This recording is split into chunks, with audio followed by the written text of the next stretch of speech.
promised 2 episodes this week. So here's the second one. Name of the Look at us podcast. delivering on our promises. Name of the podcast, Stuff Summer Says with Steve. And we are joined this week. Well, joined again this week. This week we are joined by a guest. I'm trying to think of the best way to say that. Well, you haven't found it, that's have for not sure. found it. Struggling today.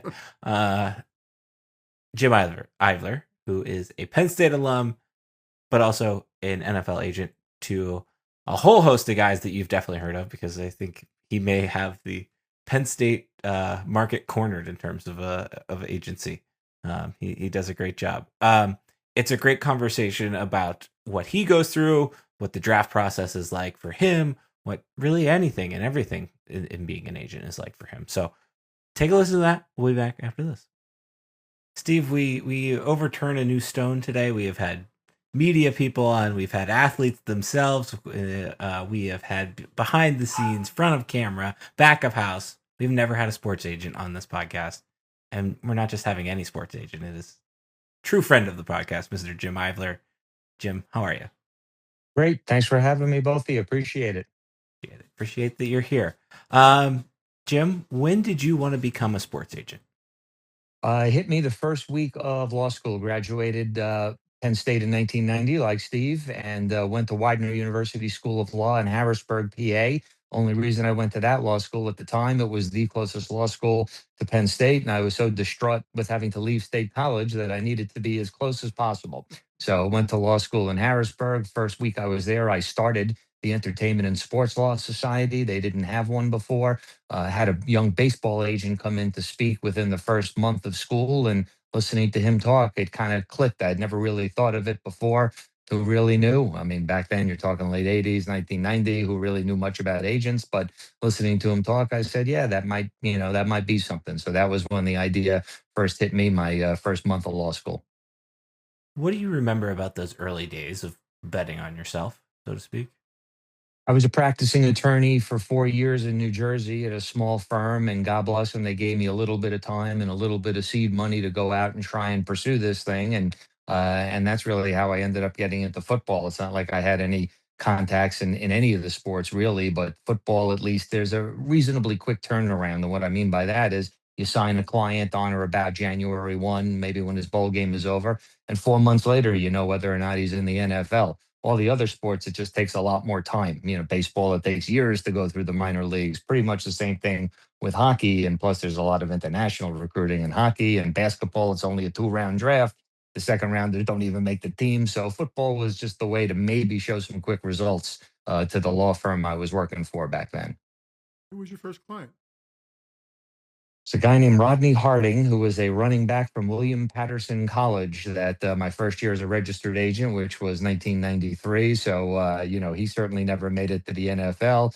Had a couple Rutgers guys in 1994 that I signed as undrafted rookie free agents into the NFL. Neither one of them really stuck.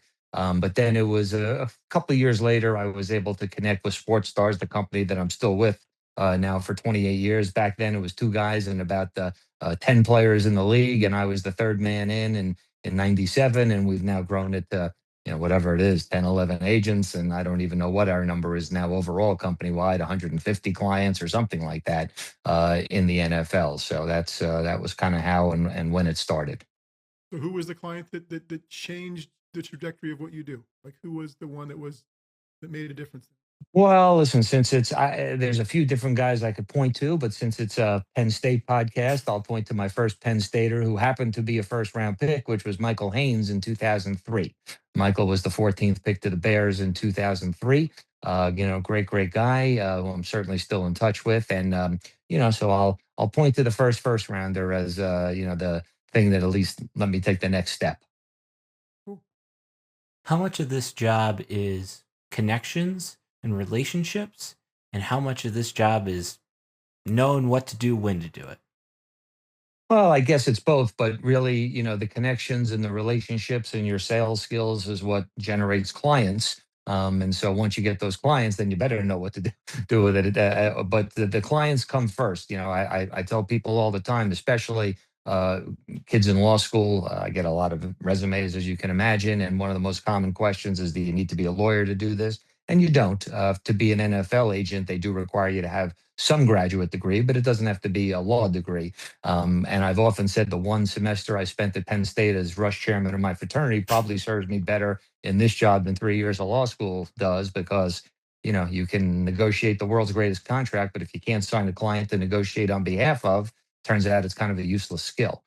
So it's all about getting the clients first, and of course that does come with connections and doing a good job and referrals and going back to the same schools when you do a good job. That's why I've represented more guys from our school than any other agent the last 25 years. You hope you do a good job, and you hope that your guys will go back to their former college teammates and say, "Yeah, hey, listen, my guy did what he said he was going to do. Good guy." They're real business people, that kind of thing, and then it builds on itself. And so, obviously, I've had a wonderful run at our school. And if you had told me when I was a fool stumbling around State College in the '80s and whatnot that I was going to be representing our football players, for a living, I probably wouldn't have even known what that meant back then. First of all, and it would have been pretty hard to believe, but it's certainly, been a lot of fun to be able to do that, and of course has allowed me to get back up to campus frequently since I became an agent, which has been great. How do How, you vet that not only it's a good fit for you, they are a good fit for other way around? If you follow what I'm saying there, how do you vet how to know that they're a good fit for both sides of the equation for you? For you, Sure. Well, I mean, we do our homework, obviously, as much due diligence as you can do. It's not the same as until you meet the person and get a sense of who they are. But obviously, doing a deep dive into a player's background, both tangible information that we could find, but then speaking to people, whether it be current clients that know the player, whether it be our contacts in the NFL that know a lot about the background. And we want to represent good guys, and that goes without saying. Anybody can say that, but it really does make a difference, because the guys that are maybe not so good, and I'm at the point obviously now for many years where I'm pretty blessed and we can be a little picky and choosy as to who we want to try and go after. And if we do not think that a guy is a fit, then we can back off. And really the categories, or the characteristics I should say, that we're really looking for in a player is, number one, they really got to love football, and sometimes that's hard to measure. And I know that probably sounds weird to some people. Don't they all love football? They do not. They do not all love football. They might love what it brings to them as a player and whatnot. But to get to this next level and to stay at the next level in the NFL, you better love it, or else you better be super freaky talented to be able to excel, because it's a grind, it's a job just like anything else. It's a pretty good paying job, and there's a lot of perks to it, but I don't have to tell you what they put their bodies through, and it's tough. So loving the game is the first thing we're looking for. And then, listen, are they going to work hard? These guys that are going to appreciate really solid, good business advice, and, guys that know how to manage football careers, and all of those sorts of things. But, certainly having some people that you trust that know the player is a big factor for us and who we're going to go after. I hadn't thought about it. You talked about relationships. How much does the coaching staff change, say at Penn State, affect what you do? I'm sure previous clients or the people who are your word of mouth, Yeah. that familiarity in the building probably didn't hurt. So how does that affect what you do, if it does? Yeah, well, when it comes to Penn State, I'll let you know. We'll see how this goes. Obviously, when it went from Joe to James, of course, it was a change. Um, you know, when it comes to coaching staffs and whether they can be a help or a hindrance, really all I hope for is that the coach doesn't interfere. There are coaches out there in the country that are pretty aggressive in trying to steer their players to certain agents, whether it be that coach's agents or his agency or someone else. And all we really can ask for is hey, let the thing play out and let the process play out. And Coach Franklin was always great at that. I mean, I always had a very cordial relationship with him. I never got the sense once that he interfered, and so based on that, just from a professional standpoint, I wasn't looking for any changes. Things have been going pretty well. Now, obviously, it's a new staff, but of course, I still have some friends in the building. I was thrilled to see that Jordan Hill was kept on. Jordan was my client when he was in the NFL, and he's been our director of life skills, which is like a player development role for the last handful of years, and he's fabulous at it, and just such a great guy. And some others, of course, still in the building. I got to meet Coach Campbell briefly at Pro Day last month, and of course, seemed like a great guy, and everything I'm hearing and the feedback is all positive. But to be determined when it comes to signing players, how it's all going to play out. You mentioned the timeline with that first player, short turnaround, January to April, to know if you've been successful. What does your calendar look like in general?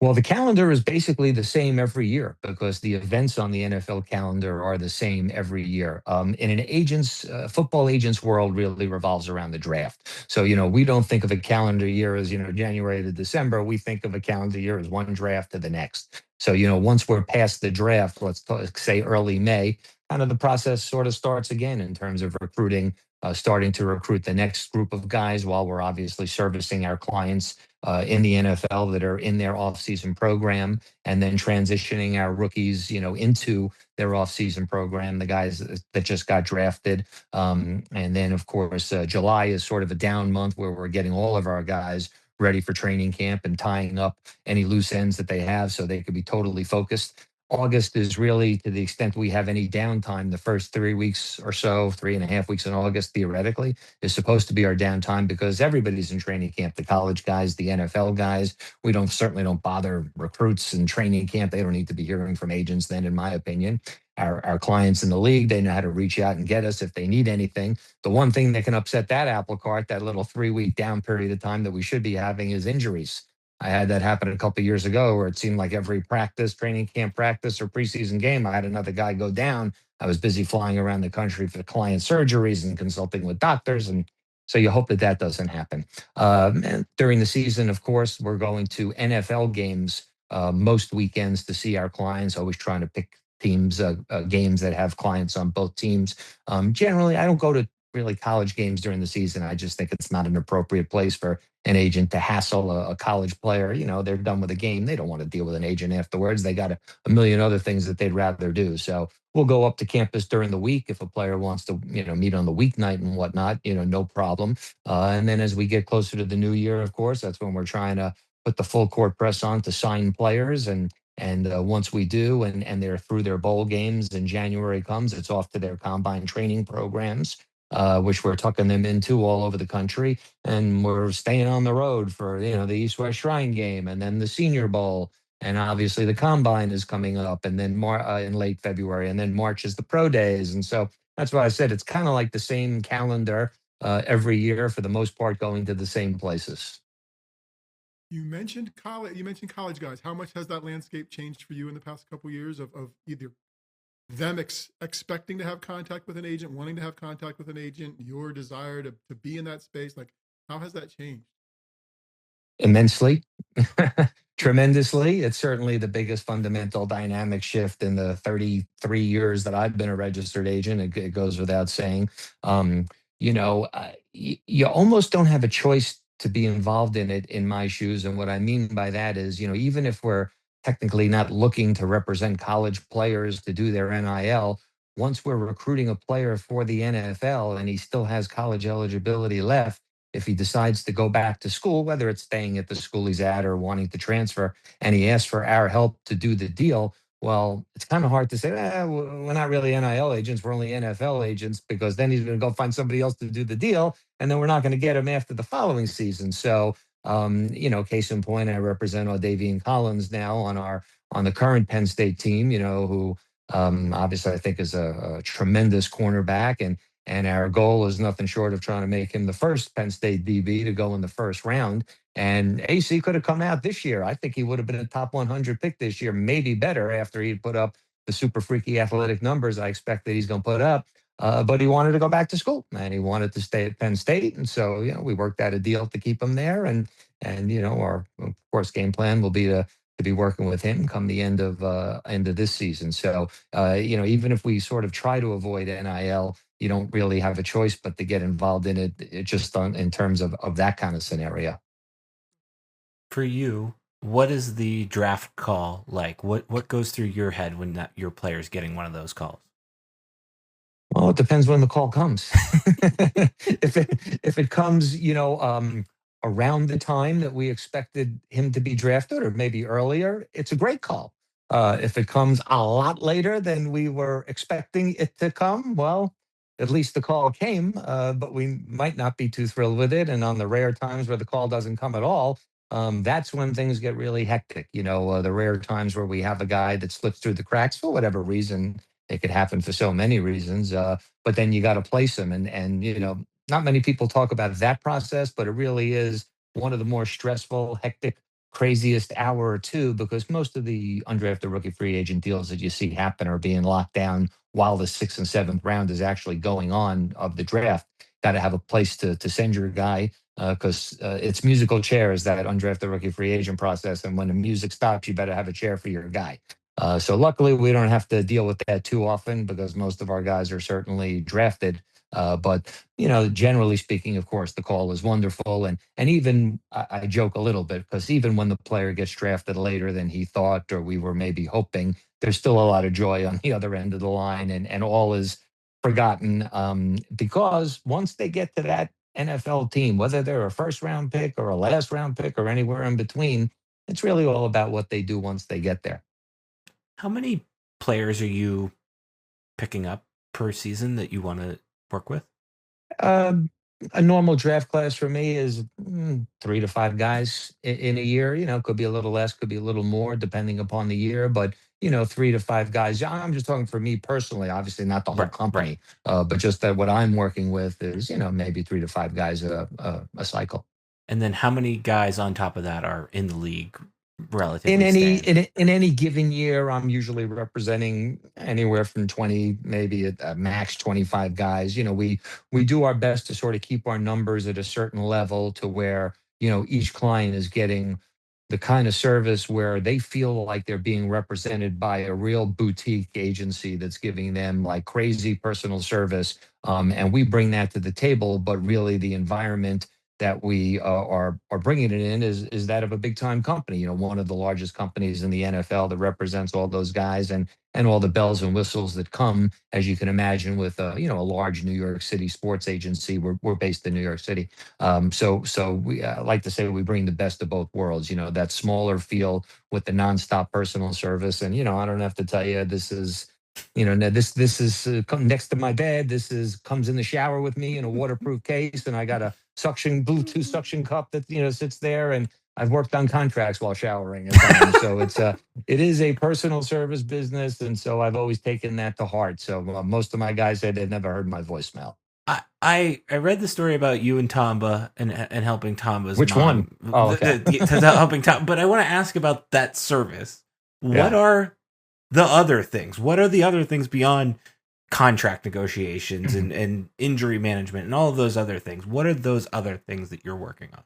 Anything that you could think of, like literally. Of course, the staples of our industry. What could be more important than negotiating a great NFL contract for the player? Of course, critical. And sending him to a wonderful training program, and doing everything that we do in those months, January to April, to get the player drafted as high as possible. Critical, of course. Off the field marketing and brand building and generating revenue off the field.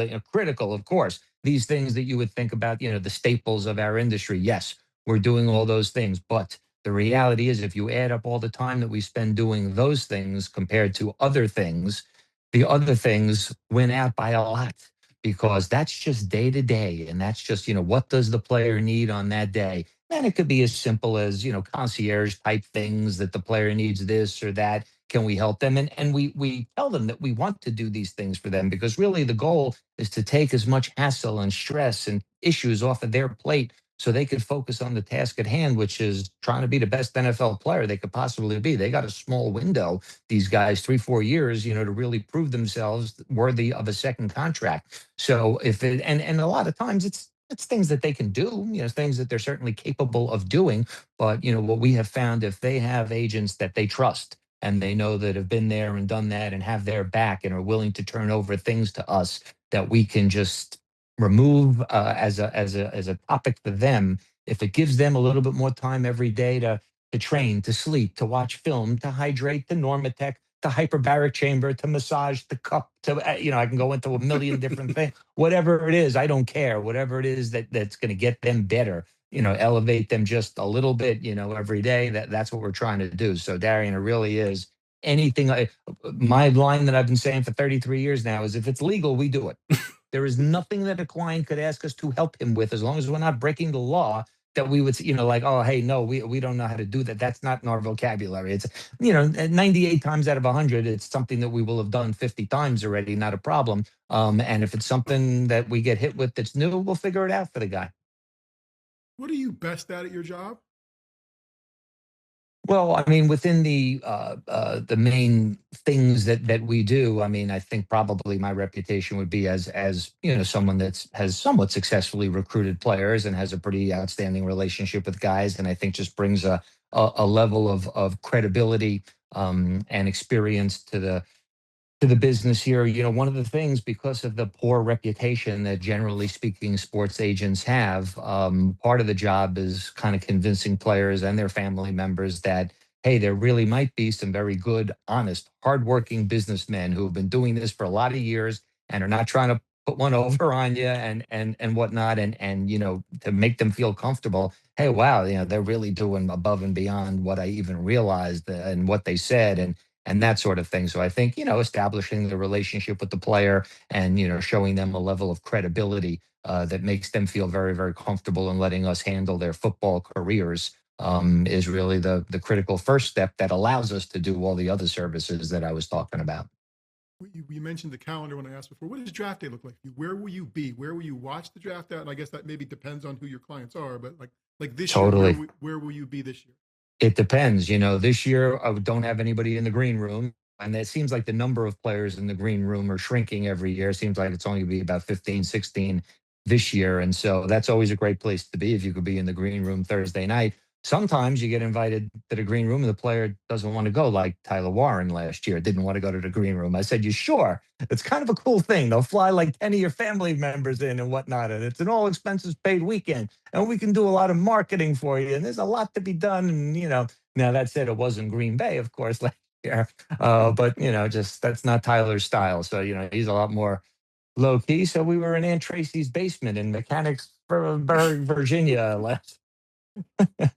um, but so if we're not going to the draft, typically we rotate amongst my partners and my houses, on the 3 nights we'll be, one of our houses one night, one the other and whatnot. And of course, all the TVs and computers fired up and that sort of thing. If we're not going up until 2015, it was so easy for us because the draft was in New York City every year. So the first, whatever, 20 years of my career, we walked 5 blocks down 6th Avenue to Radio City. So it was a really easy thing once they started moving the draft. Not as easy. So yeah, that was 2015. Actually, that's a picture right there of Donovan Smith and I at the 2015 draft in Chicago. He was in the green room. You mentioned players' reputation, your reputation with players. What's your reputation with teams? Like, what if someone says, "Hey, Jim Ivler's on the phone," what are they thinking before they pick it up?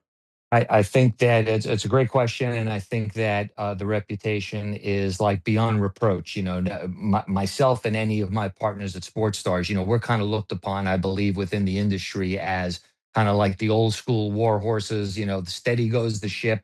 It's a pretty volatile business. Agencies come and go. There's bankruptcies. There's lawsuits. Agents bouncing here and there, and what that just really does not happen at our company at Sports Stars.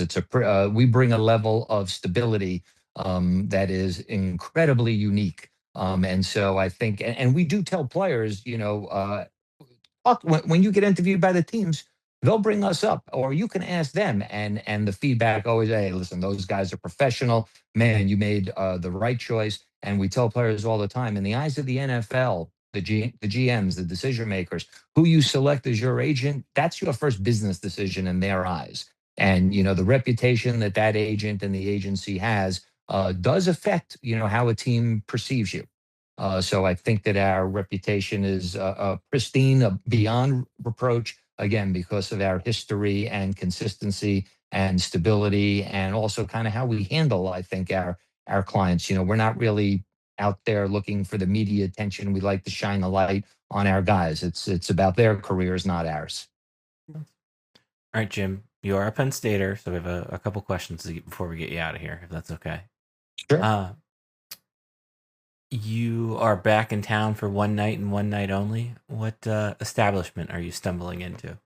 Many. First of all, it's going to be really, And really and this hard to can be pick living one. or dead establishment, to be clear. Oh, well, hey, listen, are you kidding? If I could go back, then tell me I'm going to have dinner at Spats right on the corner of Pew and College. And still drives me insane that that property has been sitting vacant now for like 6 or 7 years. I don't understand that. So I used to love Spats and whatnot. And then, after that, maybe hit the surf club.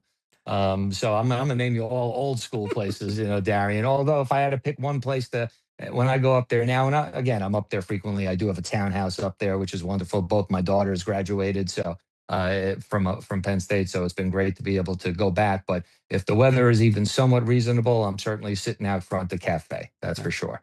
Good answer. That's a good answer. No doubt. I've had many a meeting out there over the last several years. You never know what contract's being negotiated. You're sitting at cafe. All right, and your go-to creamery ice cream flavor? I've always been. If the line's not too long, I'm a chocolate chip mint guy for sure. All right, we respect that. We respect that. Jim, thank you. Hopefully you have a successful draft. Thank you for spending some time with us.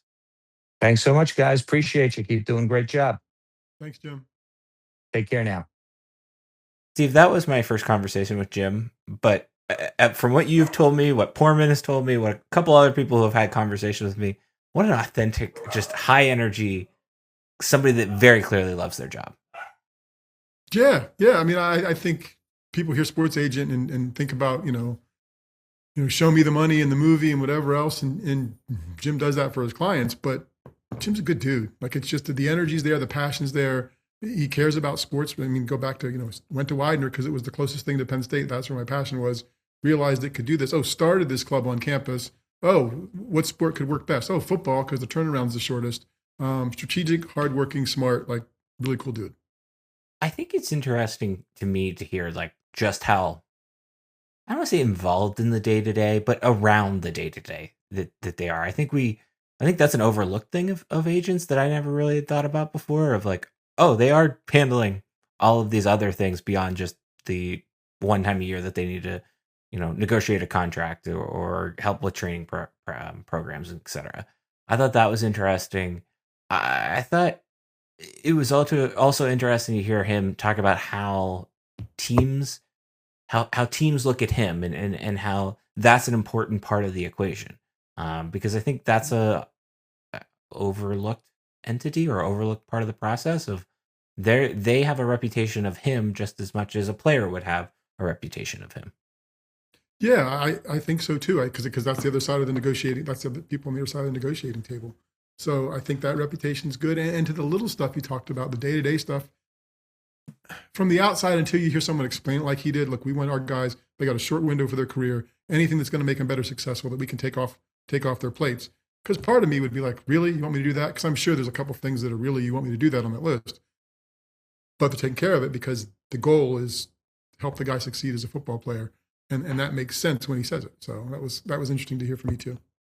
It was also interesting to hear him talk about the point of a NFL career in a lot of ways is to get to that second contract. And I think that is a fascinating, because I think that's a interesting part of the NFL in general, right? Like all these athletes don't make it to their second contract, but that is like the true barometer of success, because then you are really truly set up financially well as an athlete moving forward, and all of these other things beyond just keeping to play football as a career. And I also thought it was good to hear him talk about players who are no longer playing in the NFL, but going on to do successful things, whether it's Jordan Hill or Donovan or any of those guys. I think is important. I did not get to tell him my Donovan Smith Christmas sweater story. We'll save that for some other time, though. Maybe Christmas. There we go. There you go. Well, thank you to Jim for joining us. That's this week's second episode of the podcast. I'm going to remind you now to be sure to vote for the Hall of Fame. That runs through this week, so take a look at that. Make your votes. We'll go from there. Other than that, we have a website called StuffSummerSays.com. On that website, there's a section called With Steve. We've got emails. Mine's Darian at stuffsummersays.com. Steve says. Steve at stuffsummersays.com. Perfect. 5 stars, thumbs up. Lastly, you can find me on the internet at Stuff Summer Says. You can find Steve At Steve Samsel. So yeah, bye.